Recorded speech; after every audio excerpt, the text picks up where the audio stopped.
जय हिंद दोस्तों, स्वागत है आप सभी का द डिफेंस मैट्रिक्स के इस खास एपिसोड में।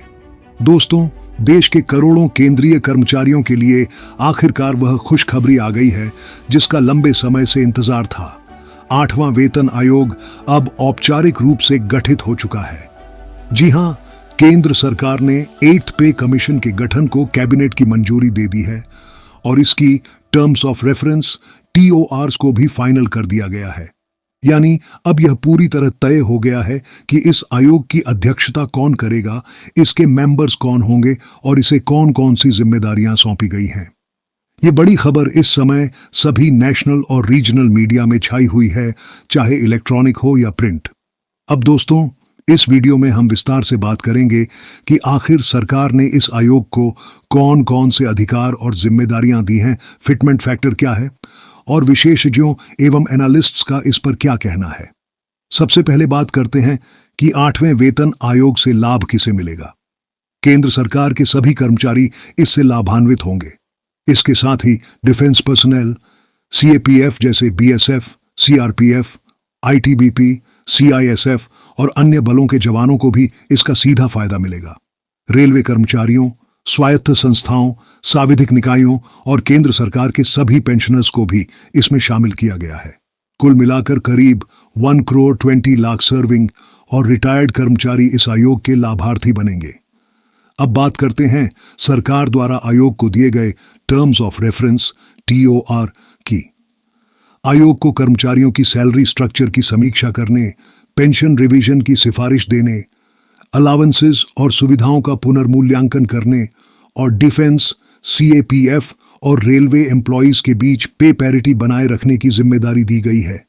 इसके अलावा आयोग को यह भी देखना होगा कि प्राइवेट सेक्टर और PSU एम्प्लॉइज के साथ सरकार के कर्मचारियों की सैलरी और सुविधाओं में संतुलन कैसे रखा जा सकता है।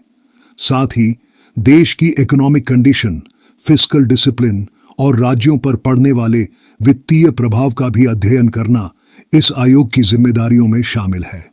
अब आते हैं उस सबसे अहम पहलू पर जिसका इंतजार हर कर्मचारी कर रहा है, यानी फिटमेंट फैक्टर। जैसा कि आप जानते हैं, फिटमेंट फैक्टर ही तय करता है कि आपकी बेसिक सैलरी में कितनी वृद्धि होगी।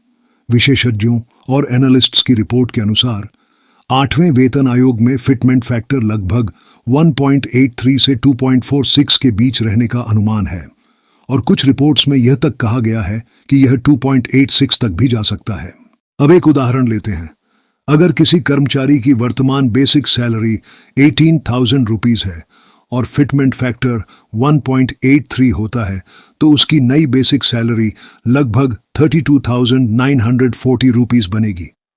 वहीं अगर यही फिटमेंट फैक्टर 2.846 तक चला जाता है तो उसी कर्मचारी की बेसिक सैलरी लगभग 44,280 रुपीस तक पहुंच जाएगी।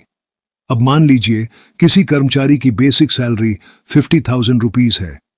अगर उस पर 1.83 का फिटमेंट फैक्टर लागू होता है तो उसकी नई बेसिक सैलरी लगभग 91,500 रुपीस बनेगी। वहीं अगर यही फैक्टर 2.46 तक जाता है तो वही सैलरी करीब 1,23,000 रुपीस के आसपास पहुंच जाएगी। यानी कुल मिलाकर 8वें वेतन आयोग के लागू होने के बाद कर्मचारियों की सैलरी में मेजर हाइक देखने को मिल सकता है। हालांकि यह अभी शुरुआती अनुमान है, लेकिन विशेषज्ञों का मानना है कि इस बार फिटमेंट फैक्टर 7वें वेतन आयोग से काफी ऊपर रहेगा।